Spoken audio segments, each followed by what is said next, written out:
They called it a mercy ship. That was the word Commander Rael Sorn used when he addressed the 1,041 passengers assembled in the lower observation bay on departure morning. Mercy, as though the Valerion were some kind of charitable act performed on behalf of a species too stubborn to admit it had already lost. The word sat wrong in Kira Moss's mouth. She'd been on enough ships to know that no vessel carrying civilians away from a dying world was a mercy. It was an evacuation dressed in nicer clothes. It was survival with better lighting. She didn't say that to anyone. She was the ship's memkeeper, which meant her job was to keep the Mimos running. And keeping the Mimos runch meant keeping 1,041 people calm enough not to tear each other apart. So she smiled at Commander Sorn's word and went back to her station and pulled up the morning's queue. 412 people waiting. She let them in 3 at a time. The memo chamber was a room about the size of a gymnasium, its walls lined with curved panels that pulsed a deep amber when active. The technology was Terran designed, but the underlying architecture was not. That was the part nobody talked about in polite company. 2 days ago, a survey vessel near the Castor system had retrieved fragments of a destroyed alien relay station. And inside those fragments were the partial schematics for a device that could do something remarkable. It could take a person's stored sensory memories and play them back not as images on a screen but as full-body experience. Smell. Temperature. The exact weight of your grandmother's hand on your shoulder. The Interplanetary Research Consortiums had spent 15 years reverse engineering those schematics. The result was the memo, or more formally, the mnemonic relay organic node, which no one called it because the acronym spelled Mimron, and that was unspeakable. The memo pulled your memories from the electrochemical substrate of your hippocampus, translated them into a playback signal, and fed them back through the same pathway. You didn't just see your old apartment. You were in it. You could smell the coffee burning. You could hear the specific tone of the rain against your specific window.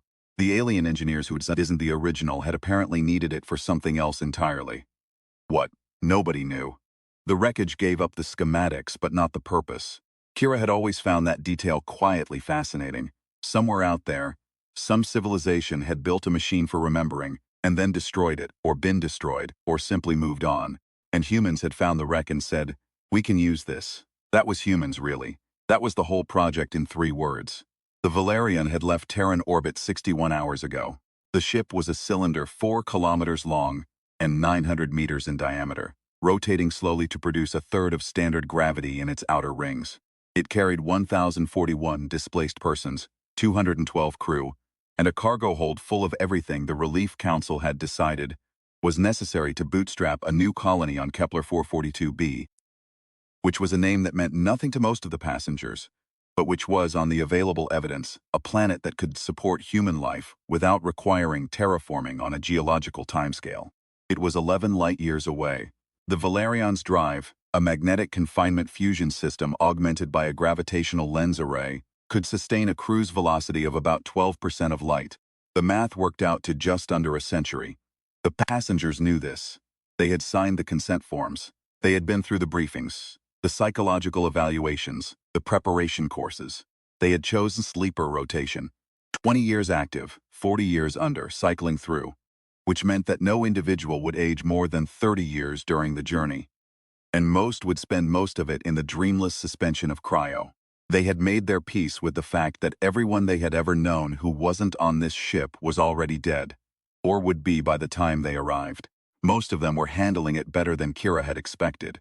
The memo helped. She ran 7 sessions on the first day out of orbit, 3 on the second, and then the demand curve bent upward so sharply that she had to institute the queue system.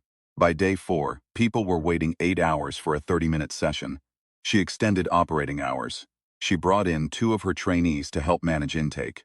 She slept 5 hours a night and ate at her station, and thought in her quieter moments that she was watching grief arrange itself into something almost bearable. An older man named Vasek Pirno came in on day 5 and asked to remember his dog. He sat in the interface chair, smooth white composite, shaped to hold the body gently, a slight recline that put the head at the optimal angle for the optical sensor array, and she calibrated the session parameters, and he closed his eyes and said, very quietly, she was a brown dog, very ordinary, liked to sleep in the sun. I'll find the memory cluster, Kira said. It was a specific afternoon, he said. Summer. She was old by then. She couldn't run anymore. She just lay there in the garden and the sun was on her, and she looked completely at peace. Kira found it. The memo didn't search by description.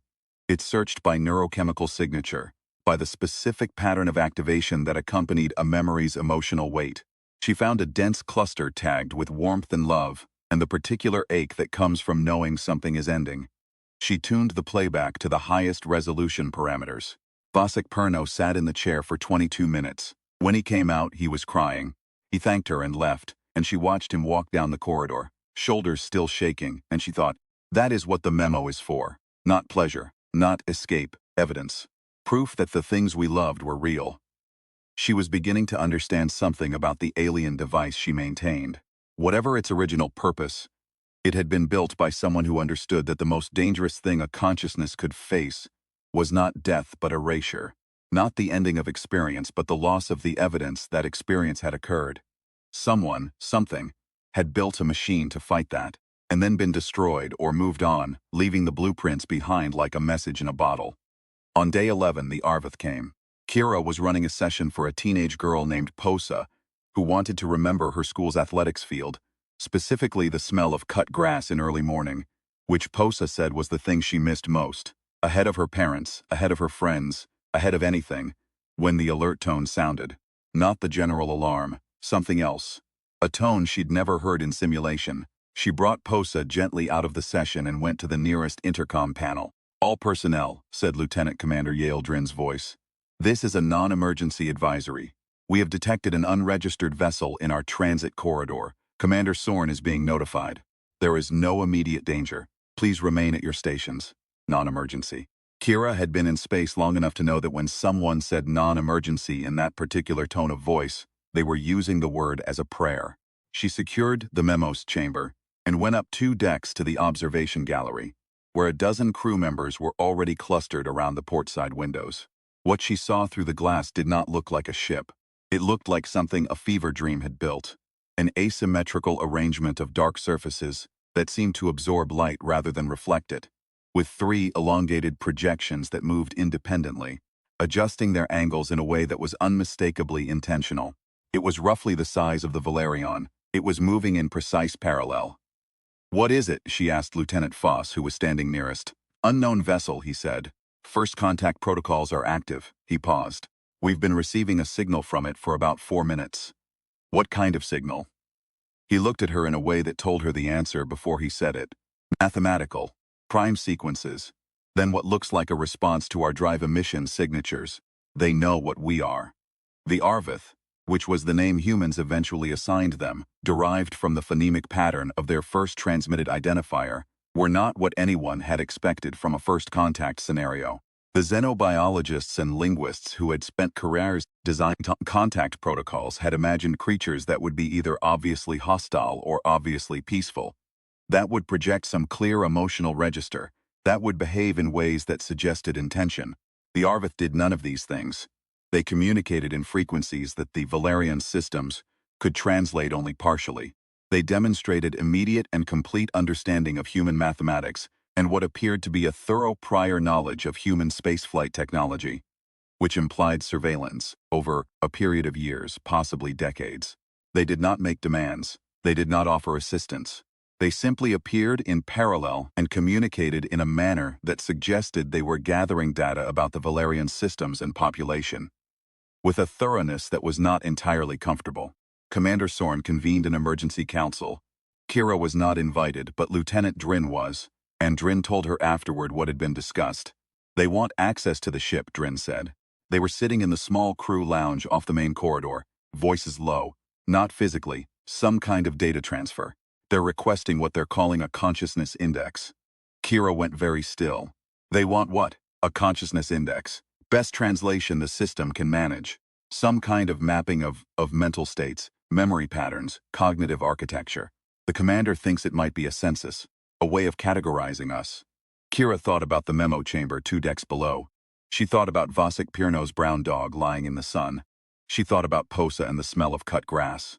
They want to read our minds, she said. They want to map them, Drin said. There's a difference in the council's view. What's the council planning to do? Drin looked at the table. Comply. The commander believes refusal could be interpreted as hostility. We're one ship there. She gestured vaguely toward the ceiling. We don't know how many of them there are. Kira said nothing for a long moment. There's something else, Drin said.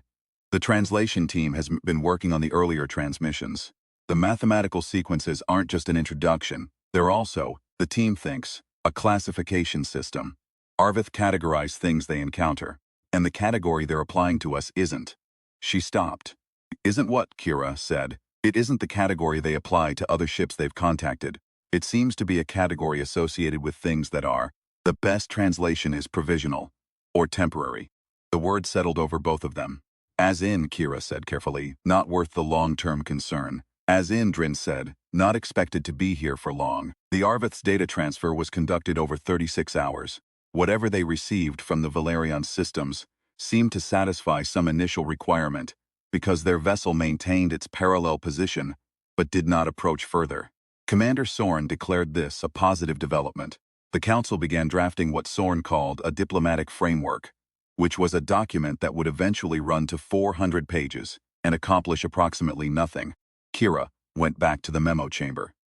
She did not tell anyone what she was thinking yet, because she was still thinking it through, but the outline of it was there, taking shape the way a plan does before you have words for it.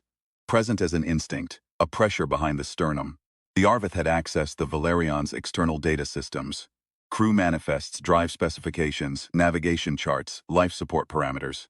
They had a complete picture of what the ship was and where it was going, and how many humans were aboard. What they did not have, what they could not have accessed, because it was not in the external data systems, was the memo. The memo ran on isolated hardware. It had to because the emotional intensity of its signals would interfere with the ship's primary computer systems. It was shielded, firewalled, locally powered. It was also, Kira knew, the most complete record of human inner life that had ever existed. 412 sessions in 11 days. Memories of childhood kitchens and specific late afternoon light and the feeling of being held, and the smell of coffee and rain and cut grass and a brown dog sleeping in the sun.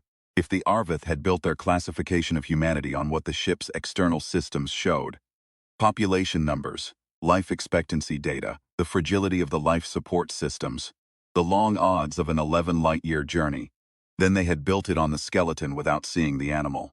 Kira began working. She worked for 4 days with minimal sleep, which was not unusual for her, and which she was practiced enough to sustain without serious impairment. She brought in Patatel, her chief technician, and swore him to a silence he was smart enough not to question. What she was doing was technically a modification of the memo's output parameters, specifically, an expansion of the broadcast radius of its signal.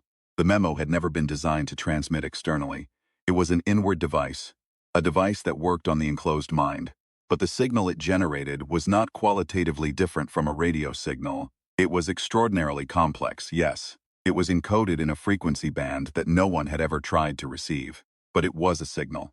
And the Arvith had demonstrated an ability to receive and decode signals that no human had expected them to be able to decode. Patel looked at what she was building and said quietly, "You want to broadcast?" "I want to show them something," Kira said. "What?" She thought about how to say it. The Arvith looked at us and decided we're temporary. They looked at our lifespans, our fragility, our odds of completing this journey, and they put us in the category of things that don't last. And they're not wrong exactly. Any individual human life is, on a galactic timescale, nothing, a breath. "But," Patel said, "but I've been running this chamber for 11 days, and I have 412 sessions in the record, and every one of them is a person who came in here to find something they thought they'd lost, and every single one of them found it." She looked at the amber panels. "The Arvith have a category for temporary things. I don't think they have a category for this." Patel was quiet for a moment. "You're going to broadcast 400 sessions simultaneously?" "No, that would be noise. I'm going to broadcast one, a composite." She had spent the previous 40 hours building it. She had gone through every session in the record and identified the moments of highest emotional intensity. Not the painful ones, though those were there too. Specifically the moments of recognition.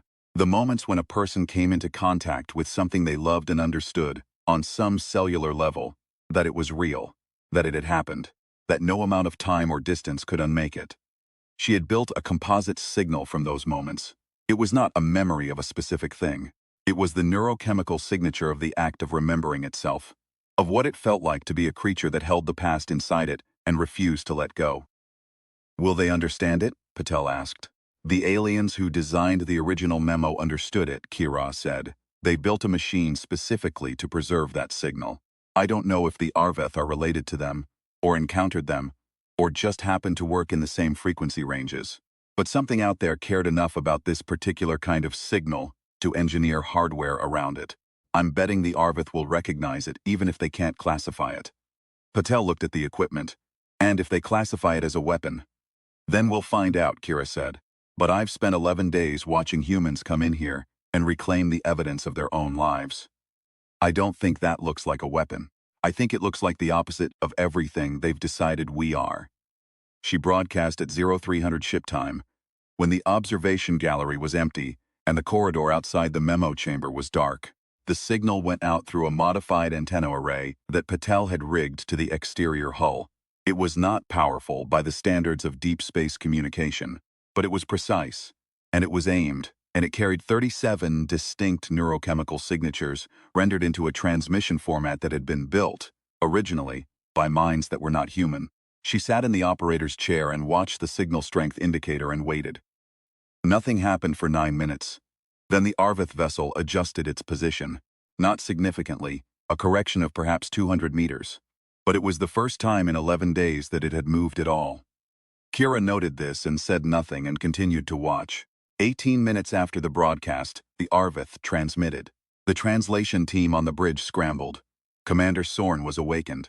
Lieutenant Drin came down to the memo chamber at a run, because someone had seen the modified antenna array in the hull monitoring log and worked backward to Kira's station. What did you do? Drin said, Kira told her. Drin was silent for a long time. Sorn is going to, when he finds out this was unauthorized. I know, you could have gotten us killed. I thought about it, Kira said. But the way I see it, they'd already decided we were temporary.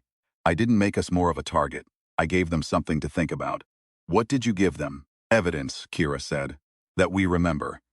That we've been remembering since before we could write it down. That something in the structure of what we are insists on carrying the past forward, regardless of whether there's any practical reason to do so. Drin leaned against the doorframe. And you think that changes their classification? I think it complicates it. A species that's genuinely temporary doesn't build technology to preserve the experience of being alive. That's not survival behavior. It's something else. From the intercom, Commander Sorn's voice cut through. All senior staff to the bridge. Immediately. The Arveth transmission took 3 hours to partially translate. It was long, much longer than anything they had sent before. The mathematical structures were more complex, incorporating what appeared to be emotional or experiential notation alongside the data content. The translation team lead, a linguist named Dr. Ansel Cho, stood at the front of the bridge with dark circles under his eyes and a careful expression. They're not withdrawing, he said. That's the first thing. They're not treating the transmission as hostile. He paused. They appear to be responding to it. How? Commander Sorn said. They've sent what looks like a counter-transmission, a signal in the same frequency band as what we sent. Our systems can receive it, but the memo hardware is the only thing that could. He looked at Kira. We'd need to run it through the memo. Every face in the room turned toward Kira. She thought about that. She thought about an alien device, built by an unknown civilization, retrieved from wreckage, reverse-engineered by human hands. She thought about the partial schematics and the purpose no one could identify. She thought about the category for things that are temporary. All right, she said. The Arveth signal ran through the memo chamber for 6 minutes and 40 seconds. Kira sat in the operator's chair and watched the panel indicators and tried to understand what she was seeing. The signal was not a memory. It was not structured the way human memories were structured, which was to say, it did not have the specific electrochemical signature of a biological recording. It was something else. Something that the memo translated imperfectly and partially, the way a language translation captures meaning without capturing music. But imperfectly and partially was enough. What the memo gave back, rendered into the closest human neurochemical equivalent, was this, a sense of duration. Not time as humans experienced it, not linear, not personally bounded, but deep time, geological and astronomical, measured in the lifetimes of stars. And within that sense of duration, woven through it the way a thread is woven through cloth, something that felt like recognition. Not recognition of humans specifically, Recognition of the pattern. The pattern of a consciousness that had found a way to carry itself forward. To insist, against all physical logic, on the continuity of inner experience across the interruptions that the universe regularly inflicted on biological life. The Arvith had seen this before, not in humans, elsewhere, in sea civilization that had built the original memo device, or something like it. A civilization that had known at the end that it was ending, and had chosen to spend some portion of its last resource building a way for its memories to be found. And the Arvith, who moved through the galaxy, like silent taxonomists, who classified and cataloged and assigned species to categories based on their expected duration, had found those memories, and had been unable to classify them.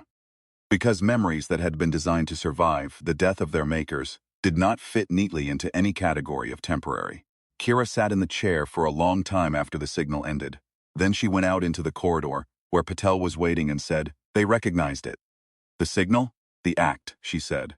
"The act of saving the past. They've seen it before, from something that's gone now. And they didn't know what to do with it then either. The diplomatic contact that followed was not simple, and was not fast, and did not resolve into anything as clean as a treaty or an alliance. The Arvith were not built for alliance. Their entire mode of existence was observational, taxonomic, a vast project of categorization that stretched across more systems than the Valerian's navigation charts could represent. They had no concept equivalent to partnership because they had never needed one. They observed, they classified, they moved on. But they changed the classification, Dr. Cho worked with the translation team for 3 months, building a more complete picture of Arvith communication from the exchanges that followed Kira's broadcast. What emerged was not a friendship. It was more like a notation in a ledger, a correction to an earlier entry. The category they had applied to humanity, provisional, temporary, was not removed but was annotated. The annotation, as best Cho could translate it, read something like, anomalous persistence behavior. Query open. It was not poetry. It was not the beginning of a beautiful interspecies relationship. It was a question mark placed next to a species name in an alien record system. Kira thought it was the most important thing that had ever happened to her species. Commander Sorn eventually filed a formal reprimand for her unauthorized modification of ship systems. She accepted it without argument. Sorn, for his part, was too busy managing the diplomatic fallout and the considerable fear response of 1,100 people who had just learned they were being catalogued by an alien intelligence to follow through on anything more serious. The reprimand was logged and forgotten. The Arvith vessel maintained its parallel position for 4 more weeks. During that time, it transmitted 6 additional signals, each longer and more complex than the last, and received, via Kira's modified antenna array, selected composite outputs from the memo sessions that she judged most relevant. Not the grief ones, not the panic or the desperate nostalgia. She chose the ones that were hardest to explain from a purely functional standpoint. Vasek Pirno and his brown dog, Posa and the cut grass. A retired engineer named Devon, who came in every 3rd day to remember a specific conversation with his father about mathematics. A conversation that had lasted 4 hours and changed the way he thought about everything. A conversation that was 30 years gone and which he could still reconstruct in perfect detail, word by word. A woman named Selene who came in to remember a meal, just a meal. Something her mother had cooked on a cold evening in a city that was now underwater. She came back for that meal 11 times. Kira sent them all. She did not know if the Arvith understood what they were receiving. She suspected they did not, entirely. That the specific human texture of these memories was as opaque to the Arvith as the original alien device's purpose had been to the humans who reverse-engineered it. But she believed, on the available evidence, that the Arvith understood the structure, the pattern, the fact that a species facing an 11-light-year journey into the unknown had built, as one of its primary pieces of life support equipment, a machine whose sole function was to let people remember what they loved. That was not provisional behavior. That was not the behavior of something temporary. On the last night before the Arvith vessel departed, which it did without announcement, simply reducing speed over 8 hours, until it fell away behind the Valerian's wake, Kira ran a session for herself. She had not done this since the ship left Terran orbit. There had always been a cue. There had always been someone else's grief to manage, someone else's past to help retrieve. She had been so busy maintaining the machine that she had not used it. She sat in the chair and let the memo find its own way. It chose the thing she had been avoiding thinking about. It was not a person, no parent, no partner, no friend, it was a place. A research station in the foothills north of what had been a mid-sized northern European city, where she had spent a year as a junior xenolinguistics fellow before the evacuations began. The station had a glass wall on its north side that looked out over a valley, and in winter, when the snow came, the light in the valley in the early morning had a particular blue-white quality that she had never been able to describe to anyone's satisfaction. She had watched that light every morning for 11 months. She had drunk bad station coffee and watched the light and felt. She had not had words for it then, and she still did not. Something she could only call the specific piece of a mind that is exactly where it wants to be. The valley was gone. The city was gone. The station was gone. The particular morning light of that specific winter was gone with them. But she was here, in the chair, and the memo gave it back to her. All of it.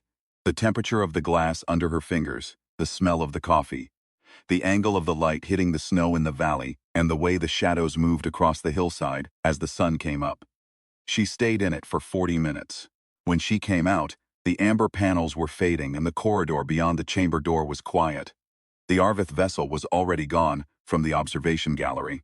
The Valerian moved through the dark at 12% of the speed of light, carrying its 1,041 displaced persons toward a planet 11 years away.